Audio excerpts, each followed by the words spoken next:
Welcome to the Decision Desk HQ podcast. I'm Geoffrey Skelley, your host, the chief elections analyst here at DDHQ. Last week, California Representative Kevin Kiley announced that he would seek re-election as an independent. Kiley, a two-term Republican congressman, had been targeted by California Democrats in their redistricting plan, which chopped up his red-leaning 3rd district into 6 pieces. So he decided to run in the new 6th district, which is roughly around Sacramento, a seat that Kamala Harris would have carried by more than 8 percentage points in 2024.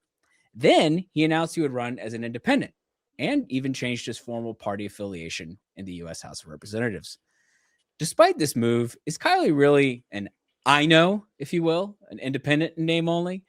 He will continue to caucus with the GOP, and his decision to identify as an independent is clearly related to his tough electoral circumstances running in a blue-leaning district. The thing is, Kiley is just the latest independent running, effectively as a stand-in for one of the major parties. In 2024, most notably, Dan Osborne ran as an independent in a fairly close Senate race in Nebraska against Republican Senator Deb Fischer, with no Democrat on the ballot. He's back here in 2026, challenging Republican Senator Pete Ricketts, again aiming to be more or less a Democratic stand-in. Democrats, in fact, have been the more high-profile purveyors of this strategy, especially in Senate races. This year, notable independents are running for Senate in red states like Nebraska, Montana, South Dakota, and Idaho, where a Democrat would have little chance of winning, but where an independent might have a slightly better shot. In the recent past, similar candidates have sought Senate seats in Utah, Alaska, and Kansas, and more broadly, both independents who are currently in the Senate both caucus with the Democrats, Vermont Senator Bernie Sanders and Maine Senator Angus King.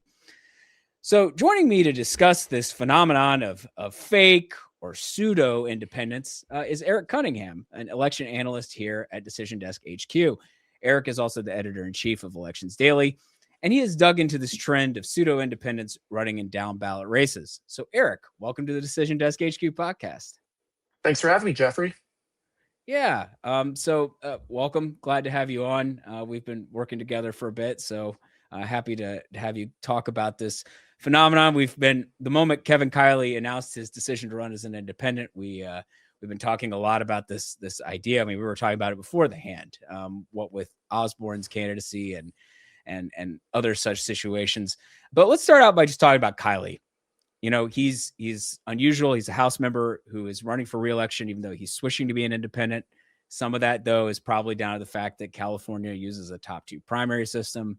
Mm-hmm. And so I don't know if you have any sort of top line thoughts on Kiley's decision that you thought were sort of worth sharing. Yeah, it's definitely an interesting decision, and it's a lot easier for him to do this in a state like California where you have a top 2 system. This is something that Republicans have actually tried at least once in California before. On a statewide level, they've got behind a insurance commissioner candidate that was a independent, and he did quite well. He only lost by about 5 points in that cycle. So I guess the thought process here is that, you get rid of that Republican label. A Democrat plus 8 seat in California isn't actually that blue. It's blue, but Republicans have held seats in California that are more Democratic than that before, and they've been competitive in seats at about that level. So the thought process here is clearly, take a seat that on the face of it would be reasonably competitive, get rid of the party label, and hope that's enough to convince a bunch of new voters that are unfamiliar with you to vote for your candidacy. There are other states that have top 2. Washington's one of them, for example, where they have that. And Republicans have also done that before. There, Dino Rossi ran for governor once with an unusual party label to try to get past the stigma for Republican candidates. So it's new, but it's also something that's been a possibility for a while. So I think looking at the electoral situation for Kiley, only one minor Republican is running in that top 2 primary in the new 6th district. So I wanted to just sort of lay out for people. So he was in the old 3rd district, which was a seat that Donald Trump carried by about 4 percentage points in 2024. So a light red district sort of running along the eastern border of of California, from Northern California, NorCal, down all the way to actually around Death Valley. Mm-hmm. However, the new district is he basically was going to choose between either the new 3rd, the new 6th, or the new 5th districts. And in the end, he chose the new 6th, but I think taking him through his electoral prospects kind of helps people understand maybe sort of the electoral motivations behind his move. If under the new lines, his district got chopped up into a bunch of different parts, but the new 5th district is this like dark red district where Tom McClintock, a fellow Republican, is running. And so there, by the end of sort of, he Kiley went through sort of a Bachelor-esque process where he said, well, I'm not going to run in this district. Well, I'm not going to run in this district. And so he was down to either the new 6th or the new 5th. Ami Bera, who's a Democratic incumbent, is running in the new 3rd district here, which is a little bit bluer. And so it basically was Kiley going to run in the new 5th against a fellow Republican who was much more entrenched and represents more of that seat currently. Or would he run in the new 6th district? And so in the end, he decided to run the new 6th rather than challenge McClintock. Maybe he would have pulled this independent move in the new 5th, although that would have meant maybe running almost as a semi-democratic stand-in, which might have been difficult. But in the new 6th district, which has his hometown and or his current hometown, and is again a Harris +8 seat. It's around Sacramento. Maybe he could pull off a win there. He's still viewed as an underdog by sort of the ratings outlets. But nonetheless, to your point, I think it's, if you sort of take it through, you can see why he made this choice for sure. And I think this is the best pick for him. The 5th district, not only is it much redder, it contained virtually none of his current district. If you look at those counties down there, you've got 3, those really long counties along the Nevada border. You have, I think, you have like you have Alpine, Mono, and Inyo. Those have a collective population of maybe 50,000, and I'm probably overestimating it. And also, most of them are either very Democratic or, in the case of Inyo, a little competitive. So there's basically no common ground in terms of population. I think he made the right choice. And then that new district, Ami Bear has actually historically been kind of a weaker incumbent, but he's been in really favorably drawn Sacramento districts. This time he had a really nice one where they did like a north-south draw of Sacramento, which helped him out a little bit. But this has Nevada County, which is really turned into a Democratic stronghold, and a bunch of the ski country areas. I think of all of these, the 8th is probably the best choice for him.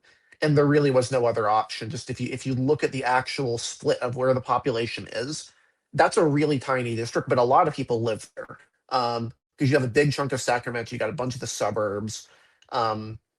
Realistically, I think this is probably the best hope, not just for him, but for the Republican Congressional Committee. It keeps an incumbent versus incumbent unnecessarily, and it does provide at least an option in what should be the best Republican hold, I want to say, in Northern California. This is the only one they could theoretically even hold to begin with. Yeah, I mean, you're absolutely right. I think about that. They redrew the 1st district, made it much more Democratic. Then Doug LaMalfa tragically passed away, and so actually that seat, the old version of that seat that is in the current Congress, is vacant. So yeah, in terms of kind of understanding who is most endangered, or who has the best chance of overcoming the gerrymander that Democrats drew, it is Kiley. But he still is, I think, he still has an uphill battle. It's unclear who he will face, but he will probably advance because there's only one minor Republican. So he'll probably advance to the general, face one Democrat. There are, I think, 4 notable Democrats running. And so maybe he has a shot. So Kiley is interesting in this case. He's still caucusing with Republicans, at least for now. But is effectively, if he makes it to the general, will be sort of the Republican stand-in.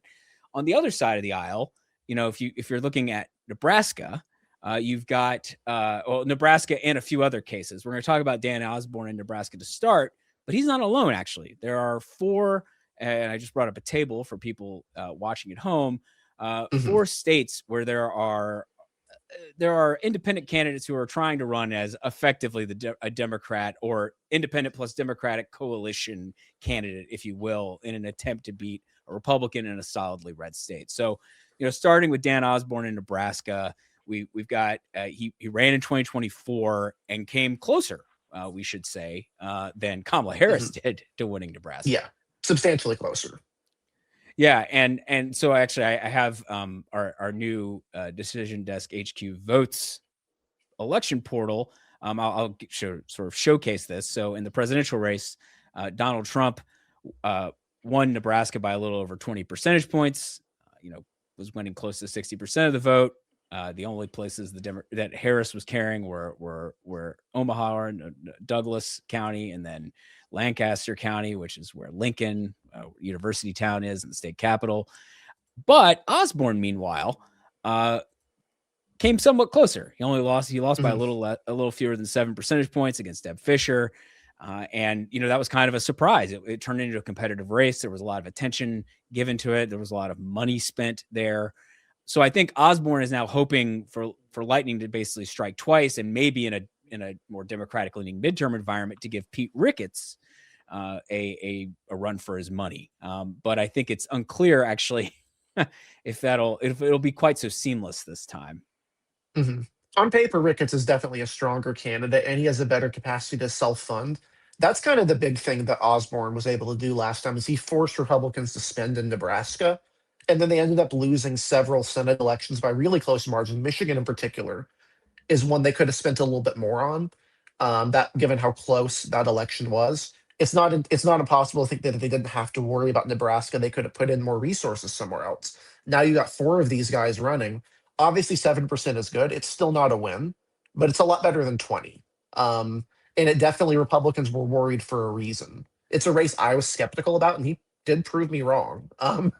Yeah, and so what's I think the main challenge and we'll talk about this in some of the other cases too, in some of these other states, but I think one of the main challenges for Osborne is making sure he has sort of a one-on-one shot with Ricketts. That if there's going to be sort of an anti-Ricketts coalition, which is mostly Democrats, but then maybe a few moderate Republicans maybe in the Omaha area, in the suburbs or something, that you can pull in with an independent, an independent profile, or at least are attempting to pull in with that. It helps to not have a Democrat also on the ballot splitting votes and winning over some Democrats. And last time in 2024, Osborne had that. This time around, it's a little unclear what's going to happen.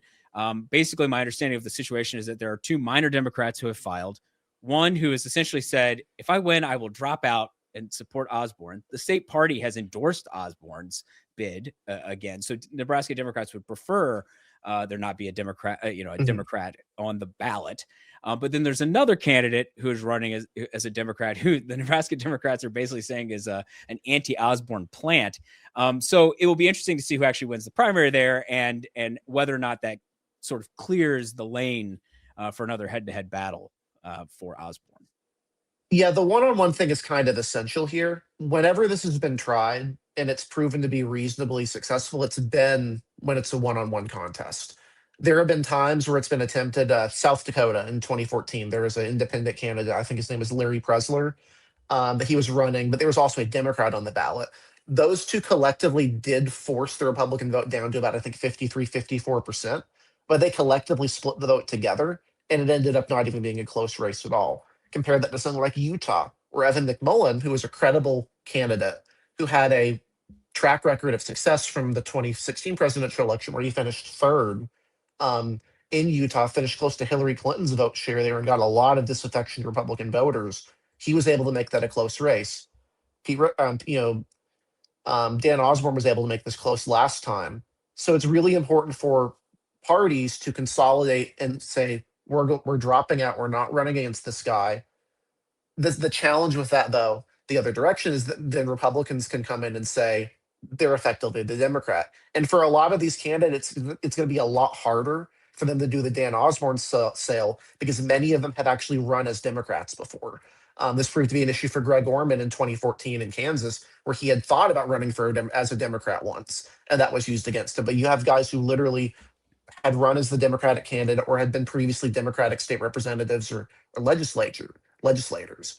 That's going to be a big issue for them to deal with. Yeah, absolutely. And what's well, you mentioned Larry Presler. He was actually a former Republican senator who was trying to make a comeback years later, running as an independent. But to your point, there was a Democrat on the ballot, and they combined for 40-something%. Wouldn't have won anyway against Mike Rounds. And we're actually going to, let's actually go ahead and transition to that Mike Rounds race. That seems appropriate.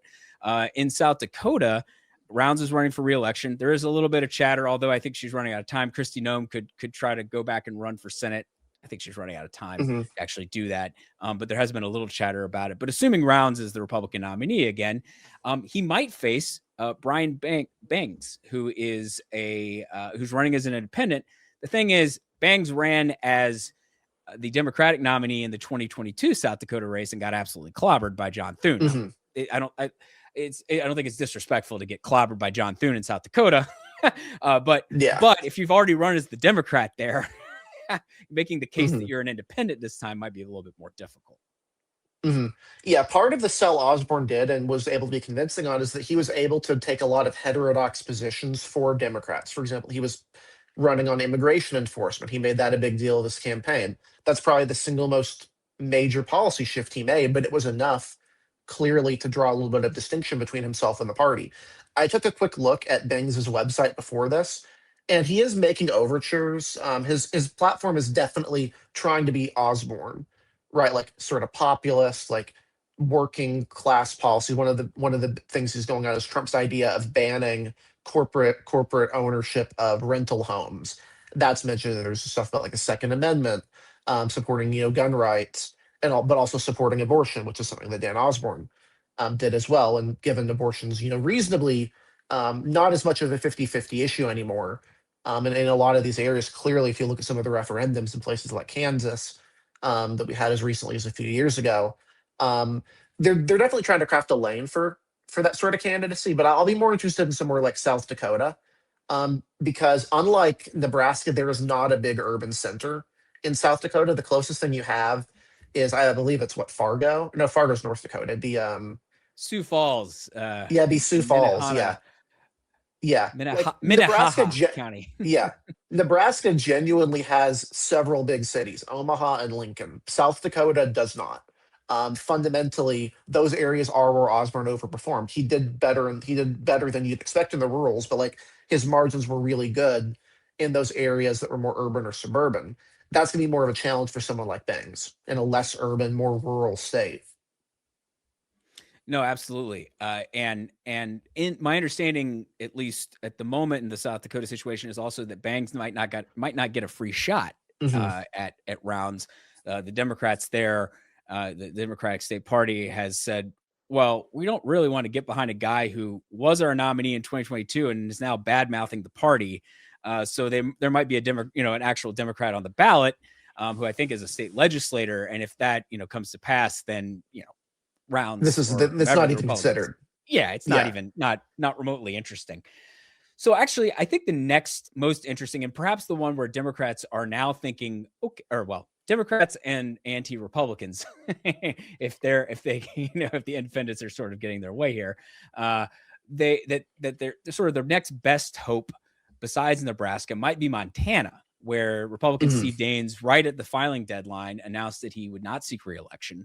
And so you have, to go back to our table here, of the Daines situation, it's actually, at least by the presidential vote, the least red. It's essentially similar to Nebraska, but obviously you just had Jon Tester lose by a narrower margin in the Senate race there, had held a Senate seat for 3 terms despite being a Democrat in increasingly red Montana. So Seth Bodnar actually has Tester's support in that race, and he's the now former president of the University of Montana, and he is running as an independent in Montana.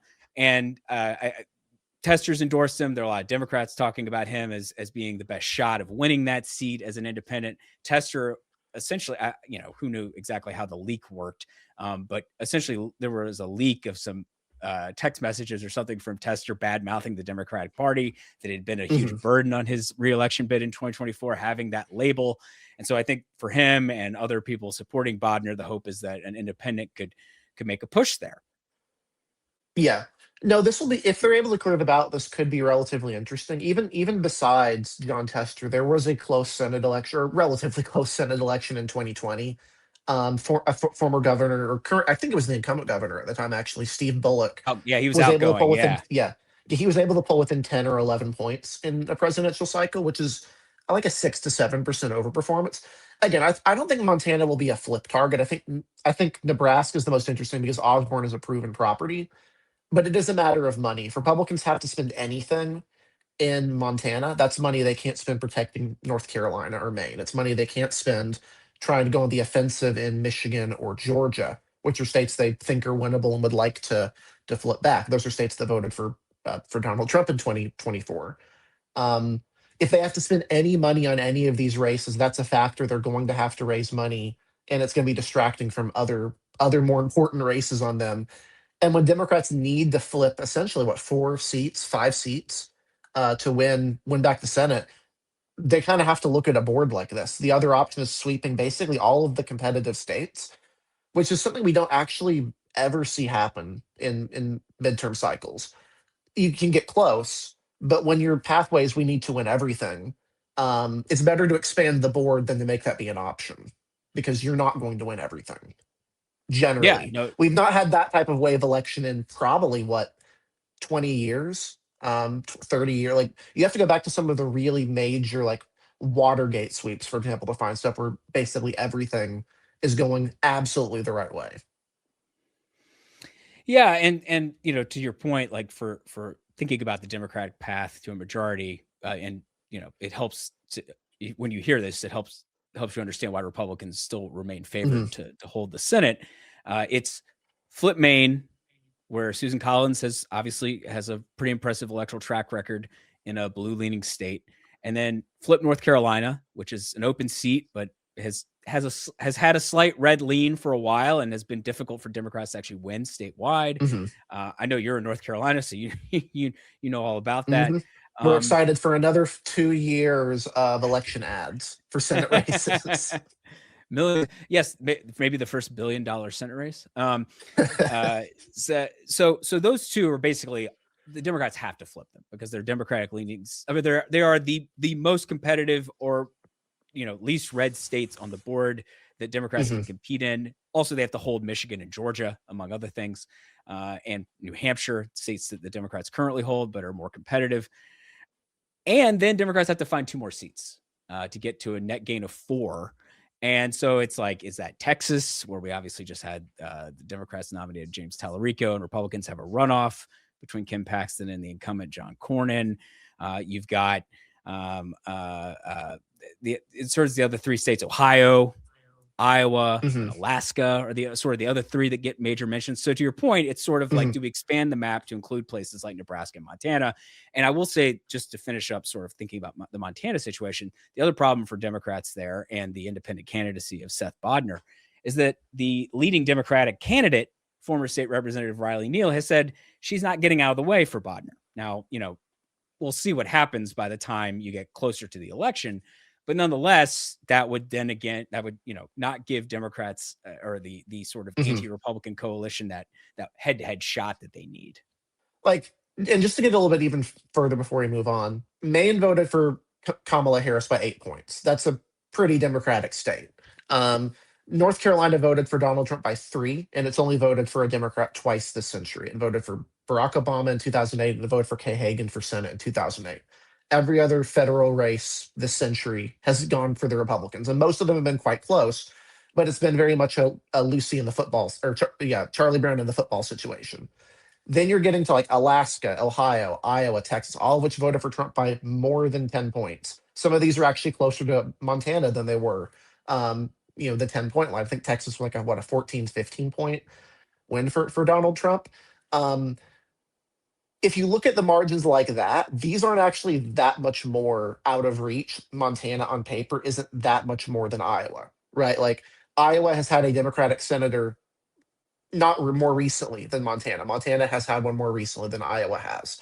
Um, Ohio has had one more recently than than Texas, which has not voted for a Democrat at all in any statewide race since the 90s.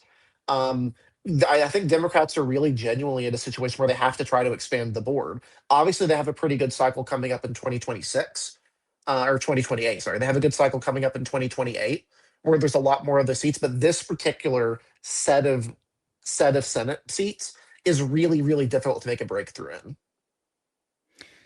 Absolutely. And just to sort of finish up with this the race that's more under the radar of this quartet is Mhm. Idaho, where there's an independent running named Todd Achilles, who was briefly appointed as a state legislator and won re-election in 2024 there, and then resigned his seat in 2025, became an unaffiliated voter, and announced he was going to run for Senate as an independent.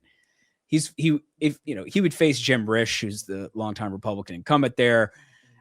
The Democrats in that state haven't exactly made clear what they're thinking in terms of Kiley's candidacy and whether or not they would endorse it or would discourage a Democrat from running or what have you. But just to close out, that's sort of the full quartet of these red states where an independent is hoping to make a play and might be functionally the Democratic candidate in the general election.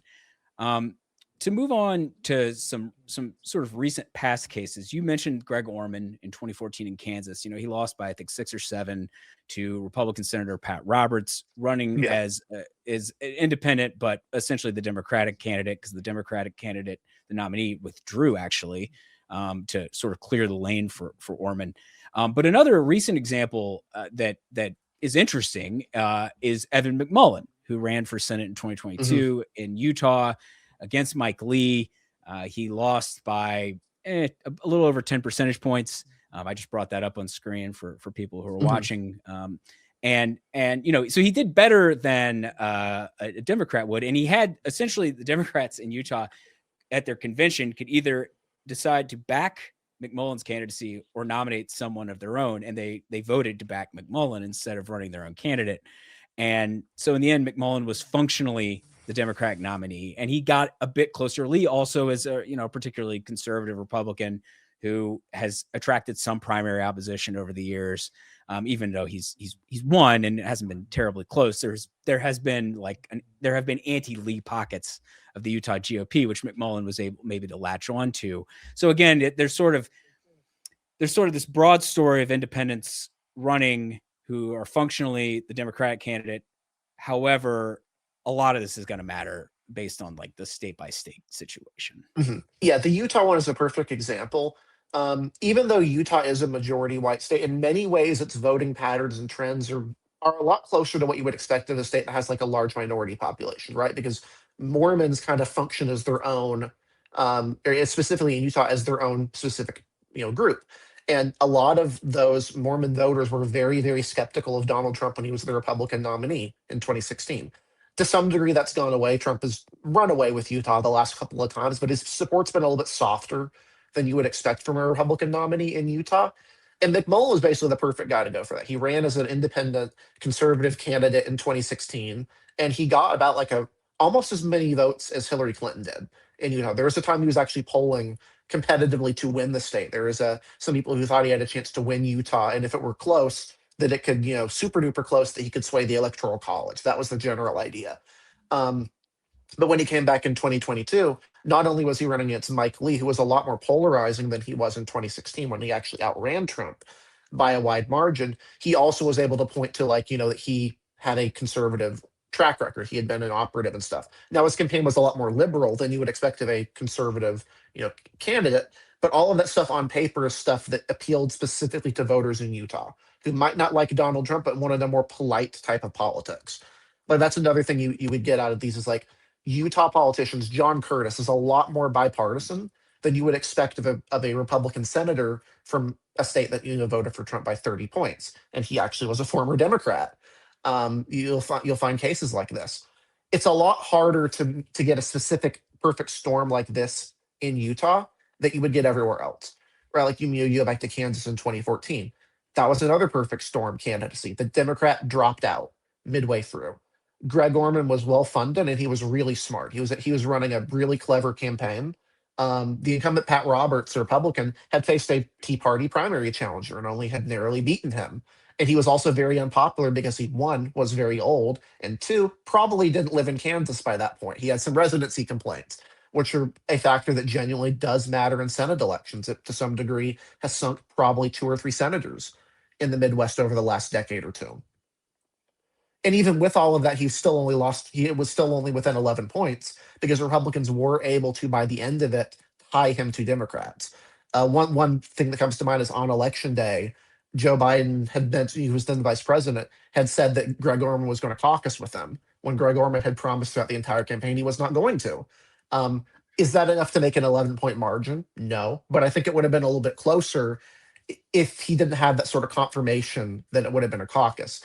That's why you're seeing, I think, Dan Osborne be very clear, like he is not going to caucus with anyone. He is going. He's said that he specifically will caucus with no party. Which, if he doesn't caucus with anyone, that's still a win for Democrats. That's one less Republican, and the majority leader vote is who has the most seats. So if Democrats have 50, Republicans have 49, and then Dan Osborne is over there as one, it doesn't matter who he's with as long as he's not with the Republicans, which he's promised he wouldn't be. That's sort of the advanced math we're working with. Yeah, and it's fascinating with Osborne because, if he were to caucus with the Democrats, he's a one-term senator. Yeah, it'd be the biggest broken campaign promise probably in recent political history. So that would be difficult to pull off. I mean, it's very hard not to caucus with the party because they make your committee assignments and other things. So how exactly you go about doing that would be not uncharted territory, but Bernie Sanders and Angus King very clearly caucus with the Democrats. They get their committee assignments as part of the Democrats process. So it'll be a really interesting bridge. Yeah, exactly. Yes, exactly. They have given the leeway. It'll be a fascinating bridge to cross if Osborne does somehow pull off a victory. I will mention let's actually move on to some of these down ballot cases. Let's talk about Angus King briefly. And then maybe talk a little bit about a couple other things in terms of down ballot cases of sort of this pseudo independent or quasi independent or however you want to fake independent, however you want to phrase it. So I know with King, he won in 2012 as an independent, open seat. Olympia Snowe, the Republican senator, announced her retirement kind of late in the process. It was a little bit of a surprise. King announced he'd run as an independent. Was a former two-term independent governor of Maine, and Maine is a state that's had a number of independent governors. So maybe the independent label is a bit of a more of a boost there than in some other states. But he ends up functionally being the Democratic candidate, even though he was very careful about saying who he would caucus with. Yeah, that was really interesting, actually, because Republicans had both Senate seats in Maine for a very, very long time. I think the Susan Collins seat has had basically, I think, one Democrat ever has represented it since the 1850s. That was when Margaret Chase Smith lost one election. I think that was in Watergate. And that's the one time. So maybe Democrats were a little bit worried that, like, even though the state was pretty Democratic, that it would be. But the point is, they chose not to spend. They chose not to spend in this race. They didn't endorse Angus King. They did not endorse their candidate, but they stayed out. They didn't spend any money attacking Angus King. Republicans did. Republicans spent money going after Angus King, and it didn't work. King actually, for a lot of the campaign, insisted he wouldn't caucus with anyone. And then when he realized that if he wanted committee assignments, he would need to caucus with someone, Republicans kind of knew it was over. They did make overtures to try to get him, and he actually was floated switching parties ahead of 2014. He had endorsed Susan Collins. I think if Republicans had gotten 58 seats somehow, maybe he would have considered going over, but he ultimately chose to stay with the Democrats and has been a pretty reliable Democratic vote since then, although obviously a little bit more on the moderate side of the Democratic caucus because he's not a Democrat. But every single time Angus King has run to this day, he has had a Democratic challenger against him. This is specific to Maine. I don't think this works anywhere else. It's also specific to Angus King because he was a very popular governor and he's a very popular senator right now. If you look at the most recent election, I think he got around 49-50% of the vote in the second congressional district, which voted for Trump by a very, very wide margin. That's the rural northern Maine section of the state. That's the more Republican section. I don't think you can replicate Angus King anywhere else. But also New England just loves their independent candidates in general, right? Like they had Angus King. They almost elected an independent governor in 2010.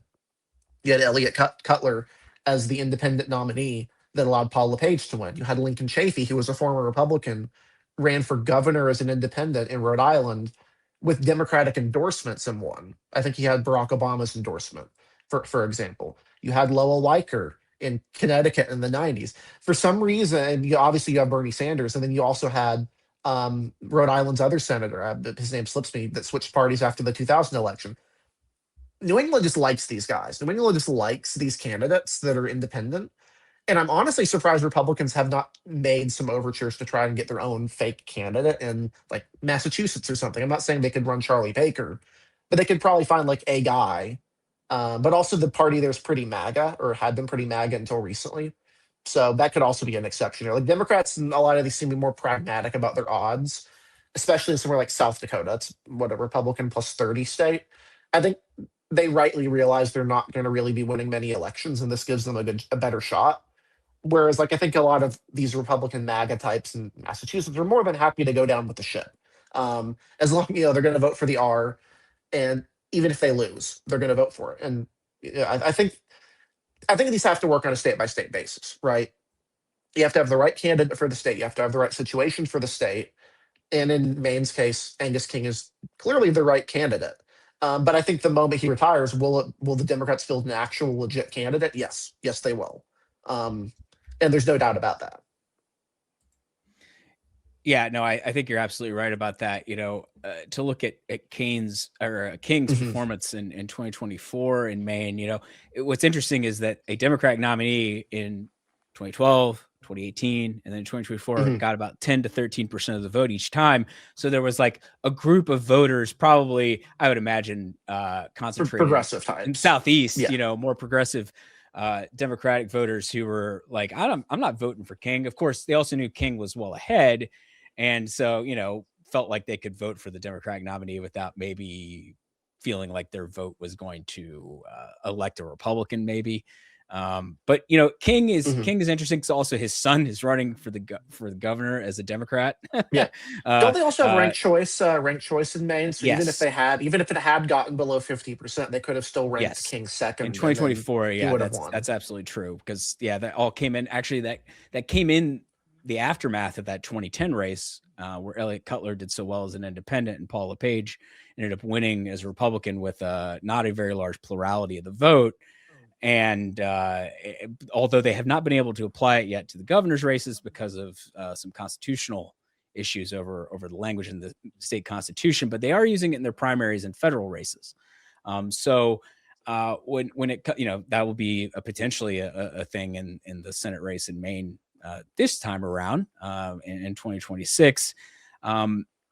Now, I know you mentioned this earlier, but I wanted to bring it up, which was the just to talk about it a little bit more, was this getting back sort of the Kevin Kiley example, where we started with, you had Steve Poizner running as the for California Insurance Commissioner in 2018, blue wave year, very good Democratic year, but he ended up getting 47% of the vote in California in the statewide office. And if you're watching this, you'll see there's sort of blue for the Democrats and the Democrat candidate who won, Ricardo Lara.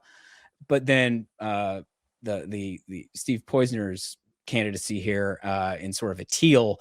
And yeah, he came very close, and he did actually quite well in some pretty heavily Democratic areas around the Bay Area. Yeah, I don't think you're going to see a Republican adjacent candidate crack Marin County at 40% in Marin County, crack 20%, but he got 41% in Marin County. He got in San Mateo, he was, I think, at 43%. He was within 10 in Santa Clara. He got a ton of newspaper endorsements. He apparently had done a pretty good job. And if his opponent had not been a Hispanic candidate, I think he would have had a better shot. If you look at his performance in like the Central Valley as a comparison, he actually lost counties you would expect Republicans to win. I think he lost to Madera, which is one you would expect a Republican to win, even in a plus 10 Democratic election. This is a plus 7, and or plus 5, and he still lost it. And this is kind of the challenge, though. Like, Republicans did everything they could to support Steve Poizner. They didn't run a candidate at all. There were 2 Democratic candidates. Poizner had a reputation as having been apparently pretty good at the job. That's why he got a lot of those newspaper endorsements in the Bay Area. Very credible candidate. He did everything right, and he still lost by 5%. Does that mean they shouldn't try it again? I don't know. I will say I don't know the last time a Republican has gotten within 5 percentage points of winning a race in California. It was probably 2006 when they were winning. They won the gubernatorial race by a very, very, very wide margin. Arnold for the last time. Yeah. Schwarzenegger. That was the same election that Steve Poizner had won. So these sorts of situations, like, to some degree, it also shows you the downside of running as a strategic sort of candidate. I would need to check like a turnout by turnout level. I don't know how his vote share compared. What I do know is that in the lockout races in California where there is no Republican on the ballot, a lot of voters in Northern California just don't vote. You'll see vote shares that are 20, 25% just not voting for a candidate at all in either of the Senate elections that have happened that have been those lockout races. That's one factor. Do Republican voters, are they more willing to leave their ballots blank even if they have a chance at a candidate they'd like better? Clearly, you would, if you're a Republican, you would prefer Steve Poizner over a Democrat. But in this case, it wasn't enough. Even with a lot of assets, like again, if you told me a candidate won 41% of the vote in Marin County as a Republican adjacent candidate, you would probably thought they won the state by what, 20 points, right? This is I think it's on the verge of being bluer than San Francisco. That's at the federal level. So there's clearly some strengths here, right? But there is weakness, and the weakness is primarily it's never worked. The strategy has actually just never worked at all in terms of winning. There have been close elections, but there's not been any wins yet, other than again in Maine, which doesn't really count because there was a Democrat on the ballot. It may work in Alaska, for example, where you have a large Alaskan Native community that has sort of heterodox voting interests a lot of the time. It could be somewhere in the Northeast. If your Republican decides they're going to drop out of the Senate race in say Massachusetts, and it's closer. The problem though is again when you're doing the strategy, right? You're basically saying that your political party is so atrophied that it is so functionally useless as an organization that it's actually a downside to have that. But at the same time, you need those resources to run a campaign. They got to come from somewhere. A lot of Republicans have pointed out, for example, Act Blue donations for these candidates. Some of them actually started taking down their Act Blue pages, but if they don't have an Act Blue, where are they getting their money? A lot of the money for someone like a Dan Osborne comes from liberal leaning voters in say New York or California or Florida that know that either live in a state that's safe enough where they can afford to give money somewhere else, or know they're not going to win in that state, but maybe Dan Osborne can win at his. That's sort of the issue here. Like it gives you some benefits, but the downsides of it are pretty substantial, and it requires a lot of things to go right for it to even be competitive. Absolutely. Just because there are other cases. I wanted to mention just quickly that yeah, you mentioned a couple mayoral cases where former Mhm. Republican congressman Charles Jew in Honolulu lost narrowly as a nonpartisan candidate in I think 2016, and then Mhm. in 2019, Mike Kaufman, who had been a Republican congressman and lost in the 2018 wave, the blue wave, he ran for mayor of Aurora, Colorado, and won.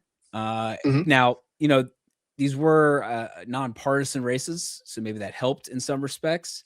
Formally nonpartisan on the ballot, but at the same time, they managed to be very competitive, or arguably more competitive than maybe they would have been with an R by their name, Mhm. and ran campaigns obviously that to some respect, like in some respects, in terms of like the coverage of them they were not trying to openly associate with their former Republican Mhm. partisan pasts in these Yeah, cases. to some degree, there's less partisanship with a local race like that, right? Like Aurora, Colorado is a very, very Democratic city at this point. I think it's around, probably like a 60% Democratic in terms of vote share, usually. Suburban Colorado or suburban Denver, even, which is actually even more than, a lot of other areas. And then, you have Honolulu, which is very Democratic city in a very Democratic state. Both of those were able to win. I think Kaufman won with a plurality of the vote his first time and then got a majority the second time. It's also lower turnout. One other race to remember that benefited from ideological extremism is that in Seattle a couple of years ago, a Democrat there was a nonpartisan race for city attorney, which is just a local office that relates, I think, to like low level criminal offenses. And the de facto Democratic nominee was a prison abolitionist.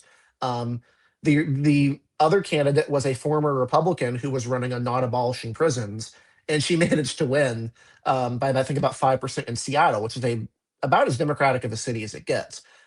If I'm remembering correctly, I think she got swept out recently by an actual Democrat, but in that case at least like you had a nonpartisan Republican running against a nonpartisan extreme candidate and were able to flip it. maybe this works in Nebraska, for example. Nebraska is the only state in the country where they have nonpartisan legislative races.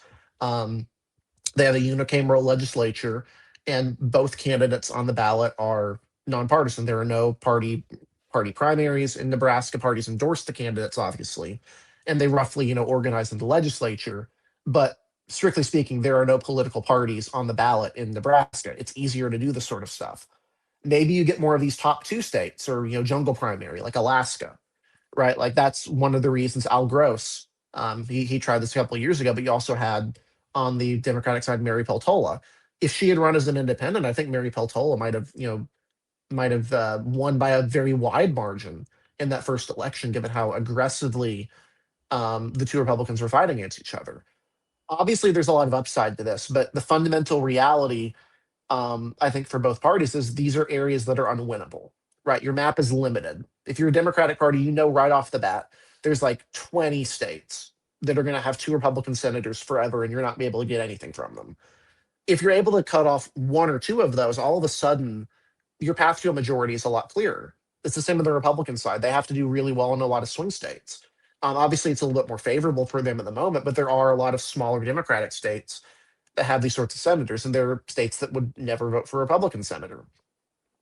I would not be surprised if you see both parties get smarter about this, but I also think it's going to need to actually have some tangible results before parties actually say, we're going to do this. Because the best you have right now is you have Dan Osborne losing a Senate race by 7 points, which, yeah, that was 13 points better than Donald Trump, but he still lost. And 7 points is close, but it's not that close. There were many Senate races that year that were substantially closer than 7 points. Um, obviously, I think it's the right path for Nebraska Democrats. That's a really difficult state for them. They have a candidate that clearly had something going, but will it be as easy this time against Pete Ricketts, who is not getting caught sleeping like Deb Fisher was, and also who's very capable of self-funding, and who was also won statewide by very large margins in most of his campaigns? We'll see. That's what I'm more curious about. Like, if you give the strategy a second try, do voters care? Do voters know about it? Are Republicans able to make more inroads? Or is this actually something that could genuinely work? If that's the case, the Democrats suddenly have a pathway to compete in at least one state they wouldn't otherwise be able to compete in, potentially many more. And that would really open the map for them when specifically they have bemoaned, the lack of credible nominees in not half of the states, but like, again, closer to 40, 35, 40 senators. If they can cut that down a little bit, it's a little bit easier for them. And even if it means they don't have a Democratic nominee, what is the value of a Democratic nominee if they're going to lose by 40 points every time? Yeah, and it's I think something worth just sort of finishing on here is to get it maybe something kind of larger that this maybe ties into, or to your point, like right now there's certain states where it's impossible basically for one of the major parties to compete in, or all but impossible. Now that's not necessarily a new thing. There have been in the past, there have been situations where, a party could not be competitive. I will say that it does seem to be more apparent now, and it's even more apparent like in terms of congressional districts. Like there are just fewer competitive congressional districts than there used to be. And there are, to some extent, fewer competitive states. So at the same time, things are more polarized. Partisanship is stronger in a lot of ways, in terms of how people identify. Your average Democratic voter is like, I'm never voting for a Republican, and your average Republican voter is, I'm never voting for a Democrat. There are exceptions, of course, but with these sort of stronger feelings, it's harder to get some crossover votes if you're a Democrat running in a red state or a Republican running in a blue state, especially for a federal office where that lines up even more clearly. A governor's race, you might get a few people to break more often.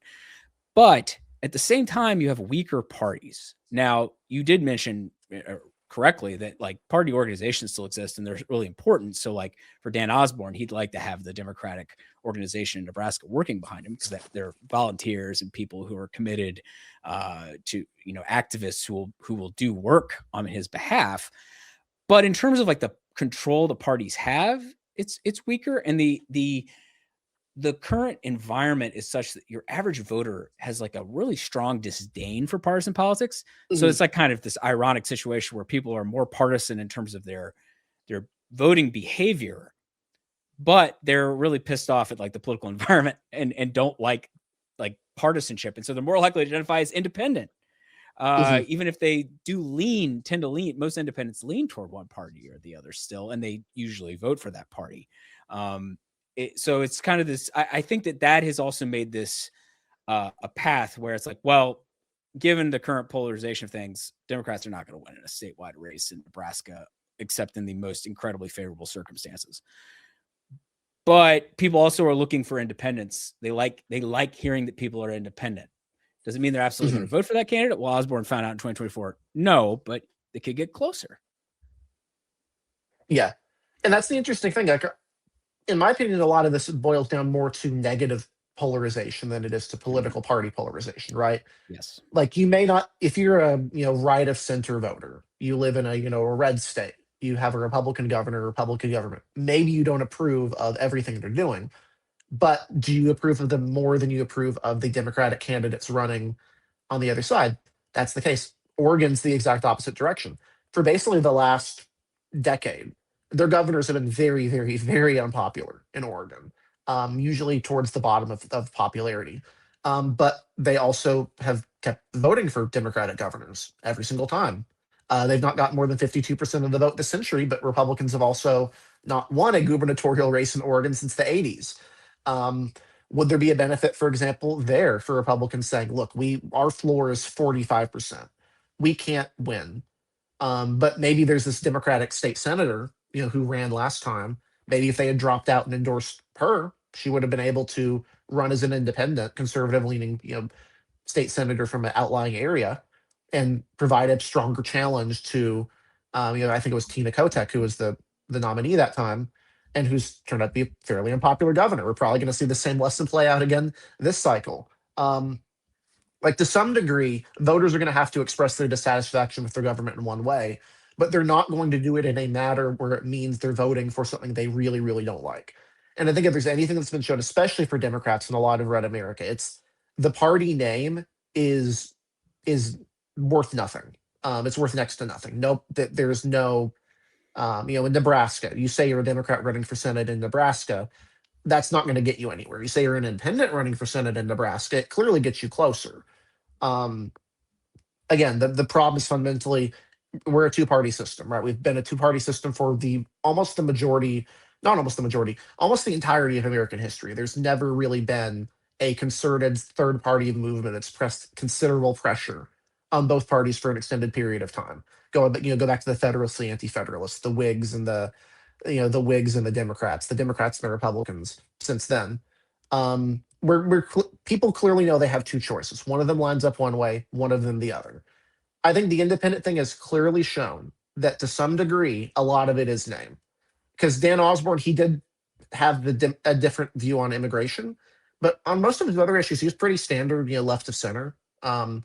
He ran on some specific issues for Nebraska, ran on immigration, but everything else he was pretty much in line with what you would expect of like John Tester or Sherrod Brown or Joe Manchin to have said, right? Pretty in line with the Democratic Party. I think at some point you might see things shift a little bit. Maybe it'll be a really bad cycle. Maybe we're looking for like a D+8 wave. Maybe that's what you really need to get Dan Osborne across the line, because last time it was Republicans won the popular vote by what, 2-3 points nationally. If it's a D+8 wave, that's an 11-point swing the other direction. Maybe that's enough to get Osborne across the line. And that may be where you have the value of these sorts of ones, is that if they somehow don't win, because an 11-point swing is not enough in a vacuum to win Alaska. It's not enough in a vacuum to flip Iowa. It's not enough in a vacuum to flip Texas. Those are states that are wider by a certain margin. But if you drop that baseline of we need to overperform by 20 points to we need to overperform by 8 points, and you have a year where you're overperforming by 8 points nationally, all of a sudden that becomes a lot more viable, right? Absolutely. I think that's a very good point, and a reason why we're probably going to continue to see this. We've seen a lot of Democrats doing it, obviously with Kiley running, and maybe some past examples in California. Again, a lot comes back to the state by state circumstances. Things like the top two primary in California might make this a more attractive option for Republicans. At the same time, you do have, you brought up the Oregon example, and Betsy Johnson was the independent who was running. She Yeah. was a former Democrat. You have to have the party that's losing also be willing to Mhm. say, fine, we'll back this independent even if we don't agree with them on everything, because and that's hard because sometimes the parties are really, they're very committed to their view, their positions and what they believe in, and they aren't willing. And that's a big question with maybe that Montana race or the South Dakota race. Those are only interesting if the Democratic candidate is not, if there's no Democrat on the ballot. But if there is a Democrat on Mhm. the ballot and they're splitting the vote 3 different ways, then the Republican is not going to have trouble winning. So it's that's like another big question of this. And then that gets back to the idea of just like, okay, well, how important is the party label? Well, it's important to some people, but are they sort of strategically minded enough to let that go? And Mhm. that's really a huge question. I think for Democrats, at least, there's been a clear willingness on the level of the party establishment to consider doing this, right? Rank and file is another thing. Obviously, each state has their own party. Some of them are a lot different than others. Some of them have more establishment control, and some of them, one phenomenon you see in a lot of these states where one party absolutely dominates is the other party is not moderate, right? The other party actually is just stuck with like ideologically core voters, right? So if you go to like I mentioned Massachusetts again, you go to Massachusetts, you would expect the Republican base there because it's a liberal state. You'd expect that base to be, more moderate, right? No, no, the base there is actually they're very conservative because that's all it is up there. There's like 9% of voters there are registered Republicans, right? And then there's 40% Democrats and however percentage independents. Republicans They have a obviously lot want of to chunk of those independents, but independents. most of those independents tend to vote Democratic. So Correct. So that's how you get for having their former party chair. There was very, very, very concerned. I think it was Jeff Deal. Mhm. It was either Jeff Deal or someone else. When he ran Deal. for Senate, We did spell our he? names the same way, so I recognize his name. Yeah, but when he ran for Senate, he ran on a MAGA platform and he lost by 30 points or whatever. Would the MAGA wing of the Republican Party in Massachusetts be willing to say, no, we're going to actually not endorse the MAGA candidate that agrees with us on everything? We're going to endorse this guy who's like liberal on a bunch of things and is going to vote with us on financial issues sometimes. Like, practically, if you're looking at this pragmatically, yeah, you'd think that'd be a no-brainer. But if you're a partisan voter in a state that really doesn't like your party, to some degree, there's even negative polarization against that. The idea of conceding ground, right? You're the permanent minority, but there is some sort of glory in being fighting against an unwinnable battle, right? I mean, you even see this in West Virginia. I think they nominated Paula Jean Swearengin for Senate a couple cycles The ago. She's a Democrats super duper did, yes, progressive because candidate. they got no Yeah, chance. yeah, they have no chance. So, like, why not nominate a super duper progressive candidate? We're not going to win anyway, so might as well put someone we agree with. That's the other hurdle you can deal with. And I think there's a lot of these state parties that are going to be problems. Like for maybe the Midwest, it's maybe a bit more of a bitter pill, easier pill to swallow because they used to be competitive, right? The Dakotas had Democratic senators as recently as 20 years ago. I think actually all of their senators had been Democratic at some point in the last 30 years. Um, South Dakota had a Democratic delegation in for a while. These places have a little bit more familiarity with winning, and there's a lot of people who in their lifetime would like to win again. Whereas you have somewhere like Massachusetts, there's no memory in their lifetime of winning. The one win was a special election for Senate when President Obama was very, very unpopular, and then immediately lost the following term. That's kind of the struggle, right?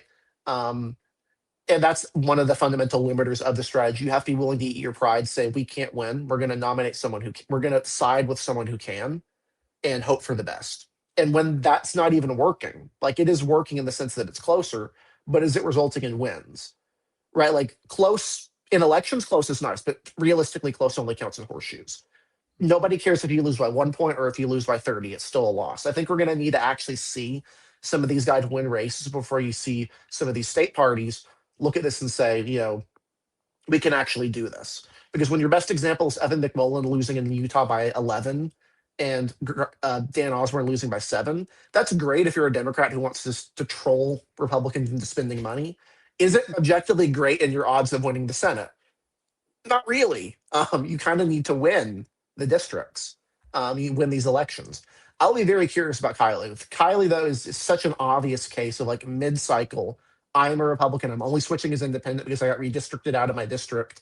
and it's a clear ploy to try to win votes. That one I'm going to be really interested in seeing. Absolutely. It'll be a fascinating test case.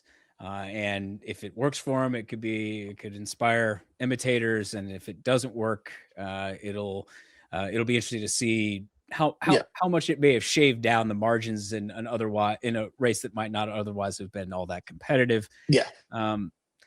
Well, Eric, hey, thanks so much for joining me to talk about this. Obviously, it's a rich topic, a lot of interesting campaigns, and some of them, in some cases, were Senate races we probably would never have talked about. For instance, like South Dakota, probably weren't going to talk about that on this podcast, but here we are. We actually managed to Idaho, definitely not. Idaho, definitely not. We did give it a brief mention with the independent running there. So again, it's been a lot of fun going over this with you. There'll be a lot more to watch with this as the 2026 campaign proceeds. But Eric Cunningham, elections analyst at Decision Desk HQ. Thank you so much for joining me. I've been Geoffrey Skelley, the chief elections analyst at Decision Desk HQ, and make sure to join us as we continue to cover what's happening in primaries and looking ahead to the 2026 general election. So again, Eric, thanks for joining me.